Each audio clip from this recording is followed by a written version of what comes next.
ప్రభు అయిన యేసుక్రీస్తు శుభనామమున మీ అందరికీ వందనాలు. ప్రార్థన సమయం అనే కార్యక్రమాన్ని వీక్షిస్తున్న మీ అందరికీ కూడా నూతన సంవత్సర శుభాకాంక్షలు. ఈ సంవత్సరం అన్ని విషయాల్లో దేవుడు మిమ్మల్ని అధికముగా బలమునిచ్చి అభివృద్ధి కలిగించి నడిపించునుగాక. ఆమేన్. ప్రార్థన సమయం అనే కార్యక్రమానికి ప్రేమతో మిమ్మల్ని అందరినీ ఆహ్వానిస్తున్నాను.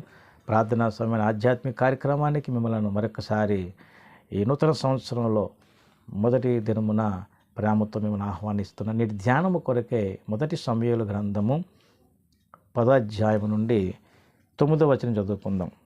అతడు సమూయేలు నొద్ద నుండి వెళ్ళిపోవుటకై తిరుగగా దేవుడు అతనికి క్రొత్త మనస్సు అనుగ్రహించెను. ఆ దినముననే ఆ సూచనలు కనబడెను. ప్రభునందు ప్రియ దేవుని బిడ్డలారా, సమూయేలు దగ్గరికి వెళ్ళినటువంటి సౌలును గూర్చి చెప్పినటువంటి మాట. పూర్వకాలంలో ప్రవక్తలను దీర్ఘదర్శి అనేవారు.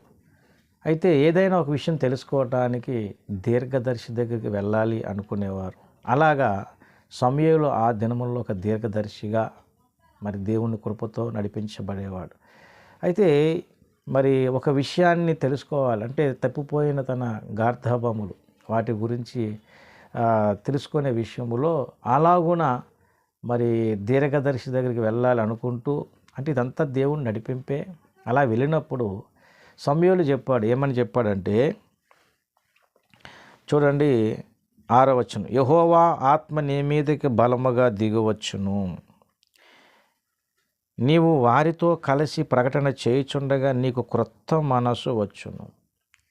ఈ విధంగా చెప్పిన తర్వాత మార్గంలో ఏం జరిగిందంటే అతడు సమూయేలు యొద్ద నుండి వెళ్ళిపోవుటకే తిరుగగా దేవుడు అతని క్రొత్త మనసు అనుగ్రహించాను. సమూయేలు యొద్ద నుండి తిరిగి వచ్చే పరిస్థితుల్లో దేవుడు ఏం చేశాడట? క్రొత్త మనసు. అయితే ఇక్కడ అంటాడు కదా, ఆ దినముననే ఆ సూచనలు కనబడాను. అంటే క్రొత్త మనస్సు కలుగుటలు ఆ సూచనలు, అంటే ఎలాంటి ఆ మనసు ఉన్నదో ఆ సూచనలు కనబడుట అక్కడ చూస్తున్నాం. అయితే ఇలాగున సమూయేలు భక్తుడు చెప్పుటలో మొదట ఏం జరిగిందంటే 10వ అధ్యాయం మొదట్లో చూడండి.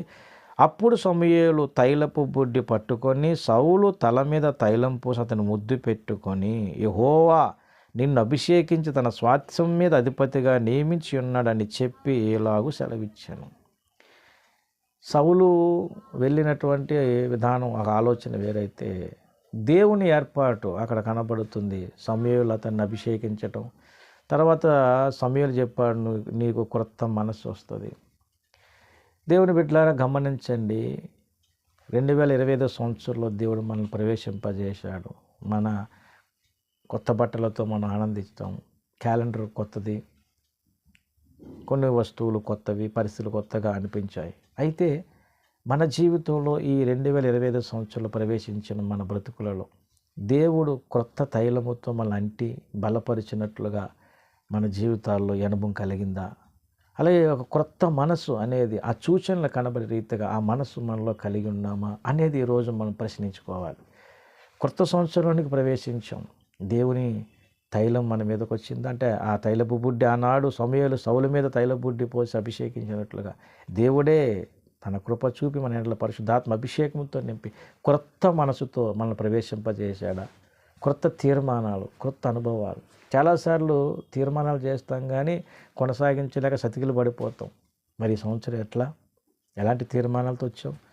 ఎలాంటి ఆలోచనతో ఉన్నాం? క్రొత్త మనస్సును కలిగి మనం ముందుకు వెళ్ళగలుగుతున్నామా? ఒకవేళ ఈ మొదటి దినమునే నీ జీవితంలో ఈ అనుభవాన్ని నువ్వు ఇంకా పొందలేని వారు ఉంటే రాబోయే సంవత్సర కాలం అంతా కూడా దేవునిలో నూతనంగా బలపడి సాగిపోవటానికి దేవుని సన్నిధిలో అడుగు. క్రొత్త మనసుని మన అడుగు. కొత్త తైలముతో అంటి అభిషేకించి బలపరిచి నడిపించమన్నాడు. క్యాలెండర్ కొత్తదైంది ఏంటి, వస్తువులు కొత్తగా కనబడుతున్నాయి, ఒంటి మీద బట్టలు కొత్తగా ఉన్నాయి, అన్నీ ఉన్నాయి. కానీ అంతరంగ పురుషుల్లో క్రొత్తదనము, నూతన బలము, నూతన అభిషేకము, నూతన ఆశీర్వాదాలు, నూతన మనస్సు కలిగి ఉండగలుగుతున్నామా? ఈరోజు అడుగుదాం. నూతన మనస్సు, క్రొత్త మనస్సుని ఇచ్చినట్లయితే ఆ సూచనలు కనబడినప్పుడు నిన్ను బట్టి సంఘము, నిన్ను బట్టి నీ కుటుంబము, నీ చుట్టూ సమాజం దీవించబడుతుంది. కనుక ఈ సందేశం ఉన్న వారు ఆలోచించండి. ఈ చిన్న సందేశం ద్వారా రాబోయే సంవత్సర కాలం అంతా నీవు దేవునిలో క్రొత్త మనసుతో, క్రొత్త అనుభవాలతో ముందుకు సాగేటట్లు ప్రార్థన చేయి. తప్పకుండా దేవుడు నిన్ను, నీ కుటుంబాన్ని అలాగూ దీవిస్తాడు. నువ్వు వెళ్ళే సంఘములను ఎలా అభిషేకించి వాడుకుంటాడు. నువ్వు సేవకుడు అయితే క్రొత్త తైలం తంటి నిన్ను బలపరిచి వాడుకుంటాడు. దేవుని సన్నిధిలో ఒక తీర్మానంతో ఈ ప్రార్థన చేసి దేవుడిని అడుగు. దేవుడు అన్ని విషయాల్లో నిన్ను బలపరిచినట్లుగా అన్ని తీర్మానం బలపరిచి నడిపిస్తాడు. అటు కృప దేవుడు మీకు నాకు అందరికీ దయచేయను గాక. ఆమేన్. ప్రార్థన.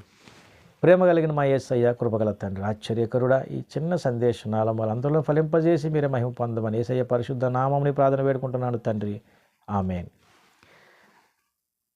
మీ అందరికీ మరొక్కసారి ప్రభువైన యేసుక్రీస్తు నామమున వందనాలు. అలాగే నూతన సంవత్సర శుభాకాంక్షలు మీకు, మీ కుటుంబాలకు, మీ పరిచర్లకు ఎల్లప్పుడూ దేవుడు తోడుగా ఉండి నడిపించును గాక.